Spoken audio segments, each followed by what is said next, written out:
La stratégie digitale chez Tarkett, elle se concentre principalement sur nos cibles B2B. Et sur ces cibles B2B, nous en sommes à reposer un petit peu les bases, que sont donc la redéfinition d'un parcours client auprès de deux cibles prioritaires pour nous, que sont les architectes et les entreprises de pose. Nous sommes présents donc au sein de la structure digitale IMIA que j'anime, dans plus de à peu près 23 pays en Europe. Et donc la stratégie digitale s'axe sur un certain nombre de piliers. Ceux que je couvre sont donc aussi bien les volets e-business que e-commerce. Donc les volets e-business, c'est refondre une expérience client pour faire en sorte que depuis la page d'accueil et tout au long d'un surf d'internautes, B2B, il puisse accéder à des outils qui vont lui permettre de connaître nos produits, de faire des associations de couleurs et matières entre un sol et un mur, de s'immerger dans un home designer et ensuite après de poser des questions techniques, de télécharger des datasheets un petit peu techniques et ensuite après de générer des leads plus qualifiés à destination de nos sales reps sur le terrain. Donc mon objectif, moi, c'est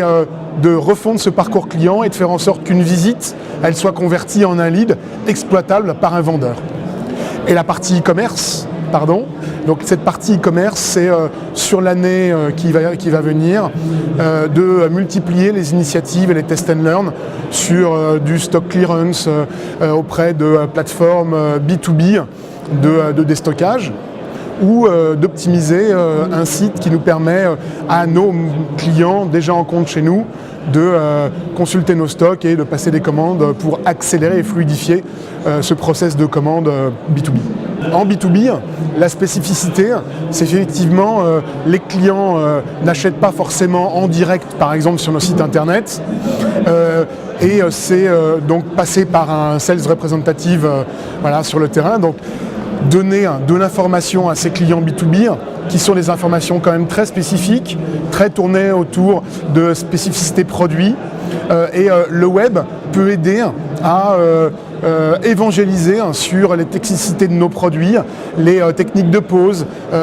et surtout le web est un formidable moyen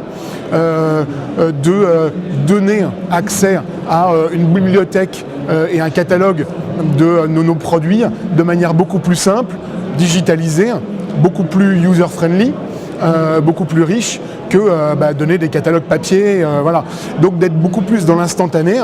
Alors aujourd'hui nous n'y sommes pas parce qu'on démarre ces programmes de production de contenu, de dématérialisation de toutes nos brochures, nos catalogues, mais c'est un enjeu pour nous de donner à nos clients B2B, aussi bien quand ils sont à leur bureau derrière leur écran, que tout simplement sur leur chantier, puisqu'on est dans le monde de la construction et de la rénovation. Et donc c'est de donner de l'information aussi bien ciblée, percutante, qui les intéresse au bon moment, pour les bonnes cibles. Je vous disais tout à l'heure, architectes, ils attendent des informations comme de la modélisation de produits qu'ils intègrent dans leur maquette numérique, et les installateurs, les entreprises de pose, elles attendent d'autres contenus comme des spécificités techniques de produits, savoir comment les poser,